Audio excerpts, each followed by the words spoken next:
Тарых алдында бары бир жооп бересиңер, ошону унутпагыла. Рахмат. Тарых алдында бары бир жооп бересиңер, ошону унутпагыла. Рахмат. Тарых алдында бары бир жооп бересиңер, ошону унутпагыла. Рахмат.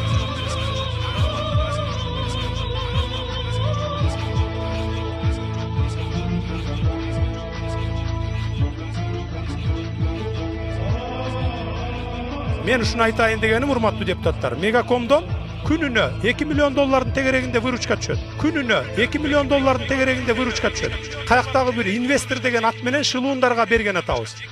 Артында мен мындай билем сыртынан, колунан кармап алган жокмун, бирок бир 4-5 миллион доллар чөнтөк кызыкчылык үчүн ушуну сатабыз деп атат. Анан эле шылтоо да мамлекетте мунун башкара турган менеджер жок, анан иштете албайбыз, талатып ийебиз, тонотуп ийебиз деп. Анда эмнеге премьер-министр иштеп атат? Министрлер эмнеге иштеп атат анда? Анда бардыгын таркатып туруп эле өкмөттү тиги инвесторлорго бербейлби Кыргызстанды башкаргыла деп. Инвесторлорго бербейлби Кыргызстанды башкаргыла деп.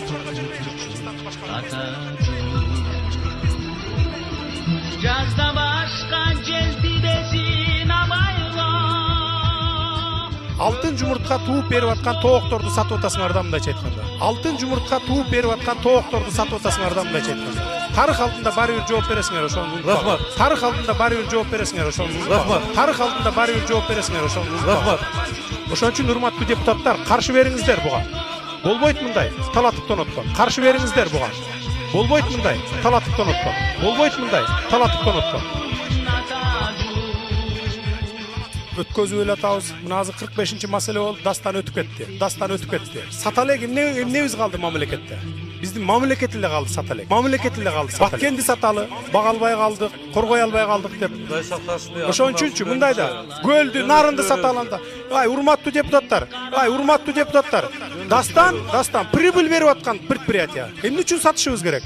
А Мегаком боюнча болсо, Мегакомду да сатпаш керек 49%. Рахмат. 51%. Рахмат. Болду, азыр добуш берүүдө талкуу болбойт.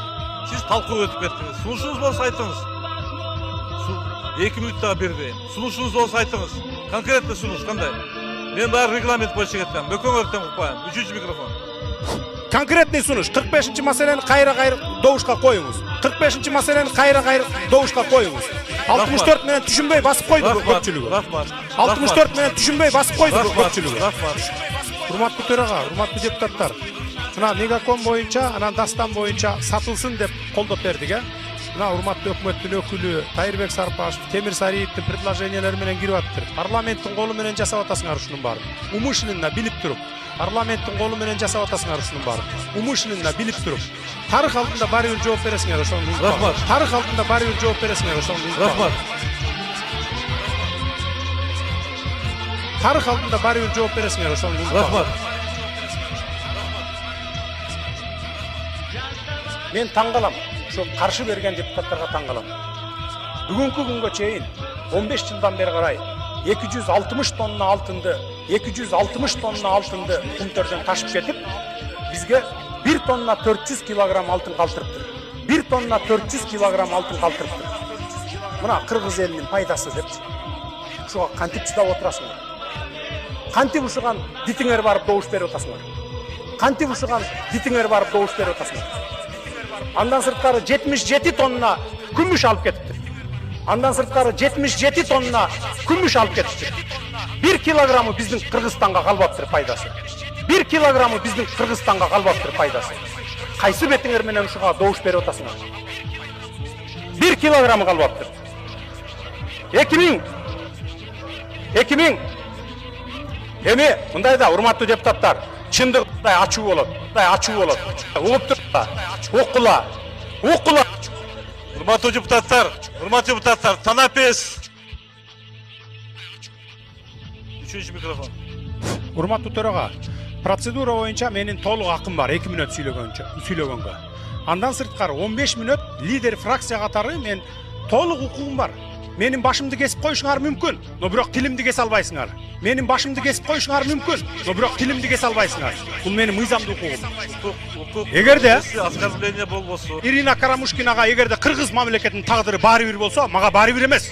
Ирина Карамушкинага эгерде кыргыз мамлекетинин тагдыры баары бир болсо, мага баары бир эмес. Мен эртеңки кыргыз мамлекетинин келечегин ойлонуп атам. Ошон үчүн урматтуу Асылбек Шарипович, Siz kalыс alып barыңыз. Menin mıyzamdı hukukumdu hiç kimden tevelegenge, prezidentin dağı, premier ministrdin dağı, spikerdin dağı hiç kanday hakkısı yok. Bul menin mıyzamdı hukukum. Bul menin mıyzamdı hukukum. Ata